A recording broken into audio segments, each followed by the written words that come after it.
What's up YouTube? Got an exciting pickup I want to share with you guys today.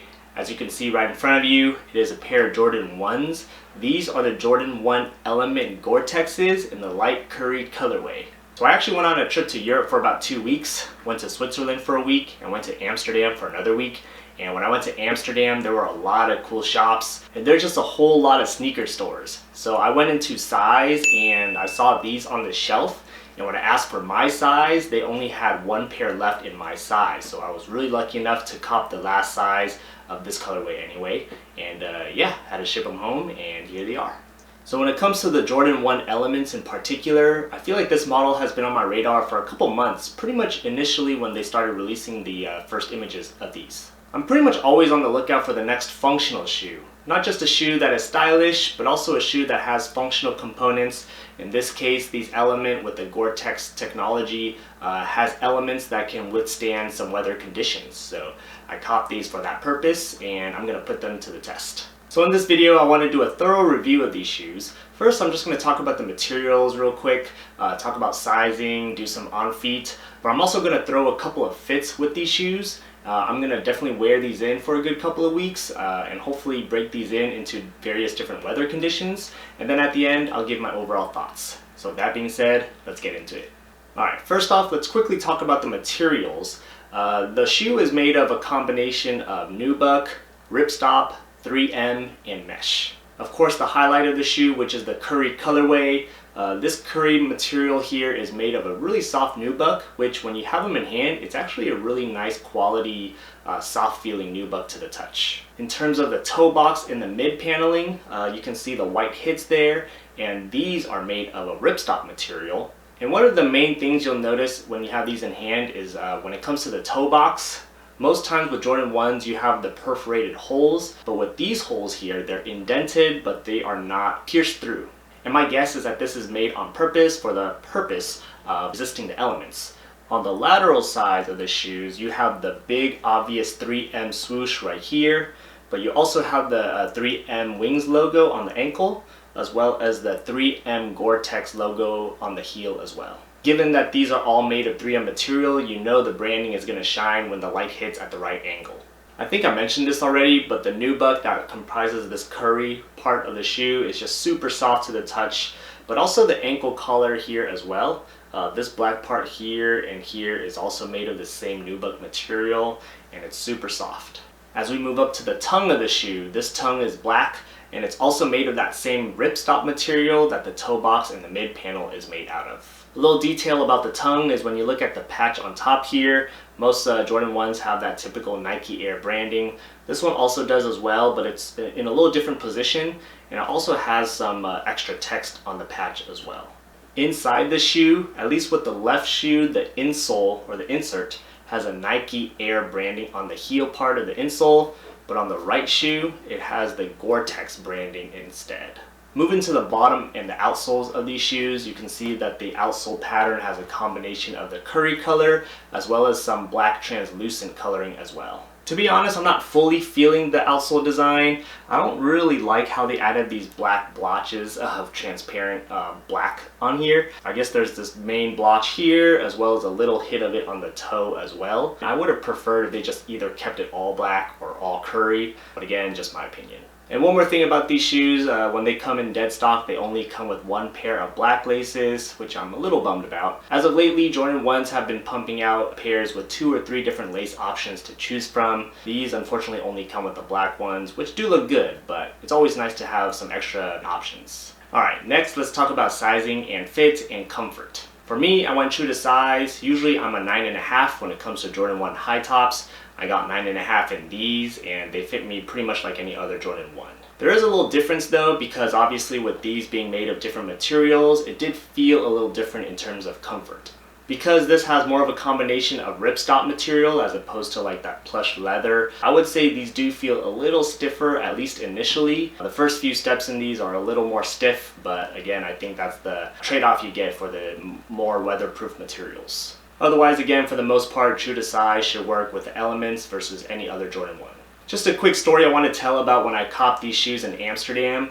I'm not sure if this is like a European thing or a size thing in particular. I've seen this in social media, but I've never encountered it until in person. Basically, when I asked for my 9.5 on the shelf, they brought out the box, but they did ask me to put it on and actually try it on in store. I'm totally okay with that though. I'm all about wearing my kicks, but I can see how like if people are trying to like buy stuff to resell or something, the helper there basically kind of forced me to try it on just to make sure it fits and all that. And looking back now, it just has me curious as to whether that protocol is typical in Europe or specific to the store. Are they doing that because they're actually trying to minimize or prevent resellers from flipping undead stock shoes? Or are they actually trying to make sure the shoe fits to prevent exchanges or returns? I would love to hear if you are from Amsterdam or shop commonly at size, if you've had the same experience that I have. Alright, for the next segment of this video, we're going to throw a couple of outfits that I'm going to be rocking with these shoes. And I'm also going to be spending the next several weekends breaking these in. So I'll catch up with you guys in a bit. Alright, so in regards to how I styled these sneakers over the past few weeks, I'm just going to show you guys a couple of different outfit ideas, or really just a couple of different pieces that I mixed and matched together in order to rock with these kicks. One simple fit that you can put together, this example here features a flannel shirt. This is a black flannel from Express, and I also have a pair of dark indigo jeans from Mott & Bow.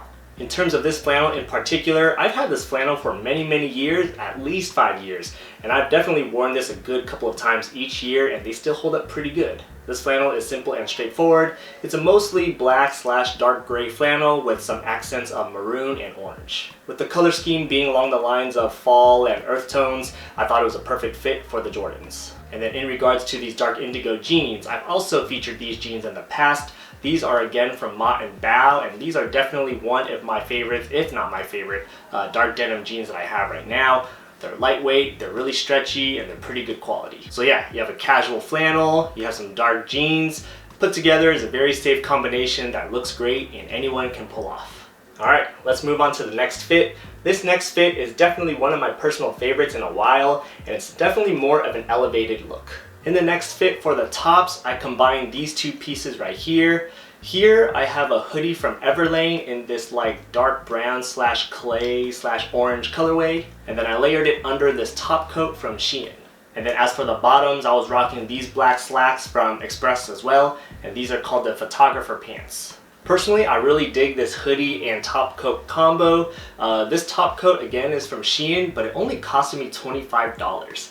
It's pretty dirt cheap for a top coat, but I will admit you are not getting any quality in terms of this piece. The material is very cheap feeling. It really didn't even keep me that warm, but it just gets the look down for the price. Mostly living in the West Coast, I really don't have to endure much cold weather, so I just didn't find a reason to invest in a more expensive or more quality top coat. This again, being very cheap, does the job for getting the look down. And you know, with these Jordans being a winterized shoe, you just gotta go with the more winterized fit.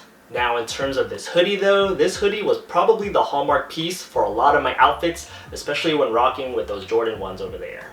This hoodie is from Everlane, and I really like this hoodie because 1, it's a reasonable price, 2, it's very good quality for the price, and 3, I just really like the color theme of this hoodie. It's a solid color, but it just goes with a lot of different earth tone type of outfits, and again, rocking with the Jordan 1s, I thought it was a really great match. So one more time, you got the top coat layered with the hoodie, you have some formal slacks from Express.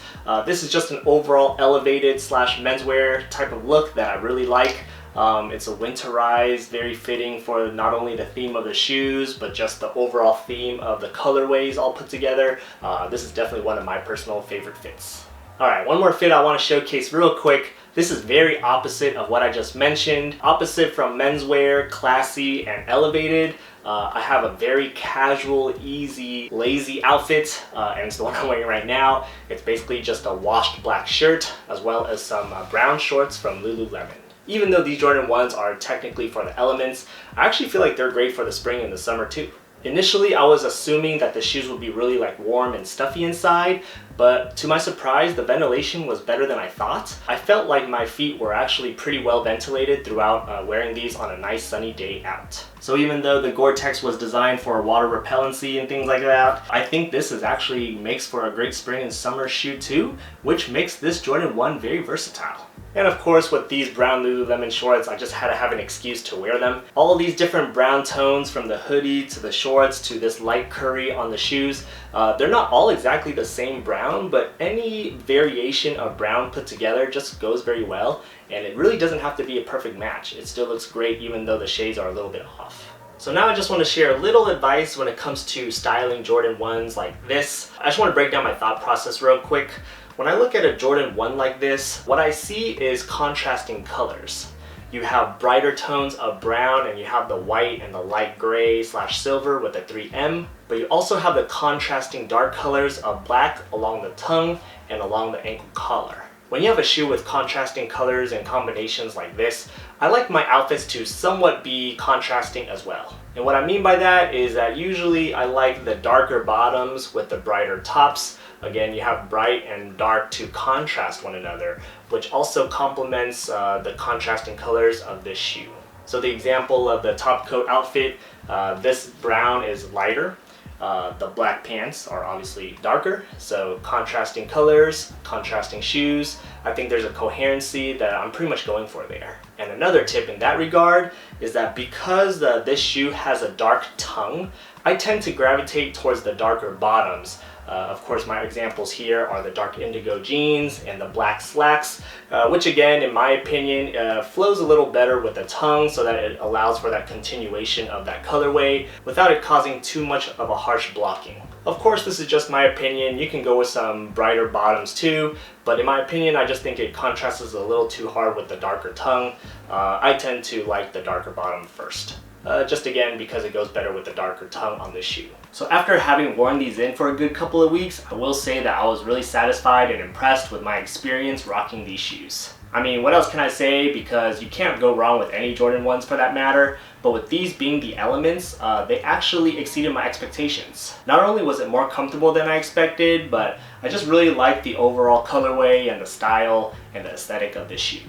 I actually did get a handful of compliments while I was rocking these out in the East Coast. Again, performance-wise, they did the job. To be honest, I didn't get a chance to actually wear these in like a rainy day, but I just feel like they are versatile because not only are they water resistant, but they were actually great for a more hot day like the spring and summer as well. And this shoe might just be one of my new favorites as of lately. So if you have any other questions about the Jordan 1 elements in particular, feel free to message me below and I'll help you the best I can.